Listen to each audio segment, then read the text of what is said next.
The supply chain was breaking down before COVID. Now, of course, COVID made it worse, yes. And the war in Ukraine made it worse yet, yes. But this really started with Trump's trade war in 2018. So that, like I said, there's a thread that runs through all these things. So not to throw out my hands, I'm not going to do that. But when you ask me that, I'm thinking, well, you want to talk about China, Ukraine, supply chain, Biden, they're all a big deal. If in terms of tragedy, probably the war in Ukraine is the most important because it's highly, highly significant economically and strategically. But of course, it's a human tragedy going with it. If Chinese real estate implodes, okay, there's some hardship here and there, but it's not like people being killed or maimed or forced into refugee status. And that is part of what's going on in Ukraine. So that's probably the biggest single one, but I wouldn't miss the fact that all these things are going on at once.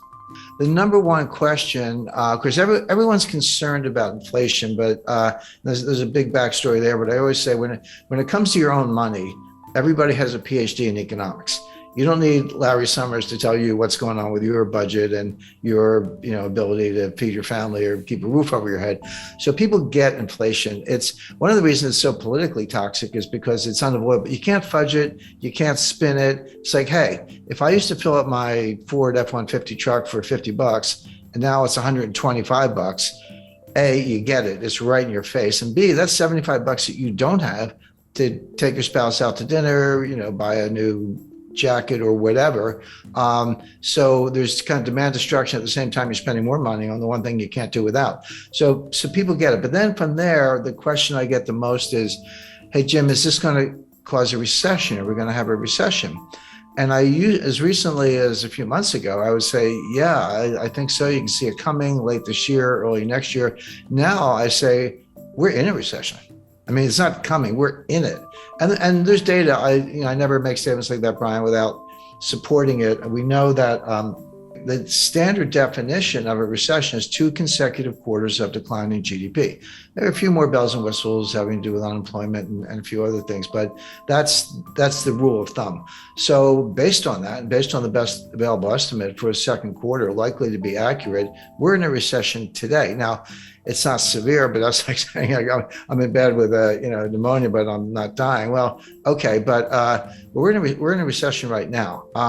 There's a lot of whistling past the graveyard. I mean, the stock market is still greatly overpriced. There's still the buy the dips mentality hasn't gone away. It's still there. You got people like Jim Cramer yelling, buy Netflix or whatever. There's institutional support. There's momentum trading. Of course, 95% of the trading is by robots. So you got to reverse engineer the 27-year-olds from Bangladesh who don't get out much. They're the ones really writing these algorithms. Brilliant engineers, but you'd have to show them around Wall Street. So all that's going on. So we haven't really seen the market collapse, stock market collapse that I would expect in association with a severe recession has not happened yet. This is just going to play out. It'll get worse as the year goes on. All right, so you're expecting a major correction in stock markets on the back of a recession. I'm not alone.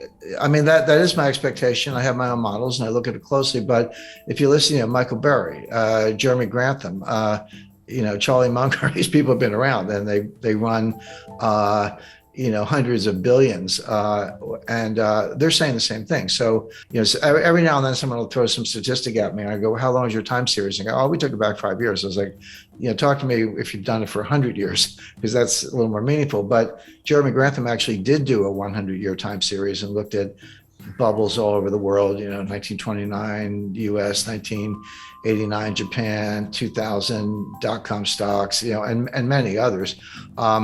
And he said he's never seen anything like it. It's a triple greatest bubble of all time times 3 in the sense that it's real estate, stocks, and other asset classes. So I do. That is my view, but it's shared by a number of other analysts. And that would mean like S&P coming off another 20-30%? Yes.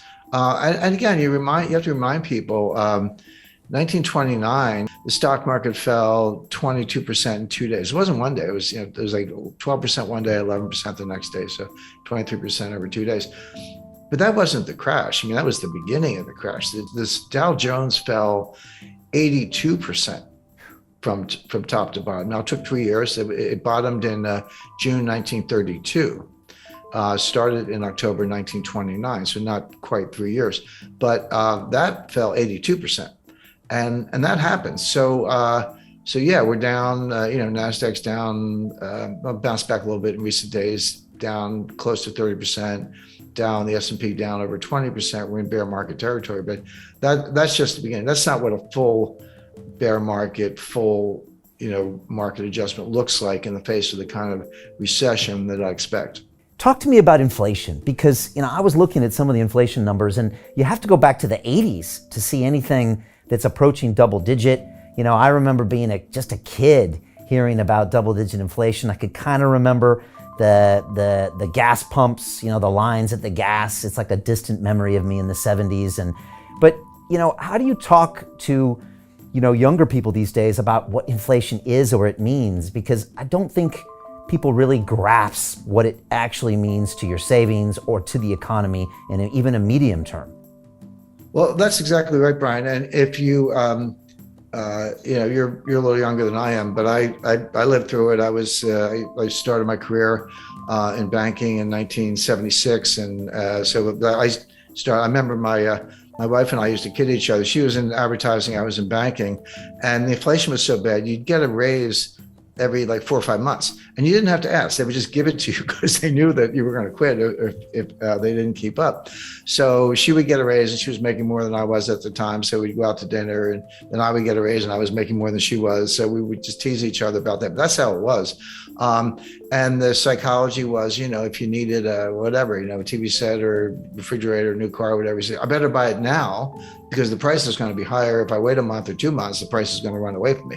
So it had huge behavioral effects. Of course, gold was, going to the moon. There was a lot going on at the time. But Brian, you're right when you say we're putting up inflation numbers today that are the highest in 40 years. That is correct. But I remind people, the inflation in 1981 was the end of a 10-year period of inflation. That was when Volcker finally got it under control. But you go back to 70, between 77 and 81, so that 5-year period, the dollar lost 50% of its purchasing power, not 15, 50.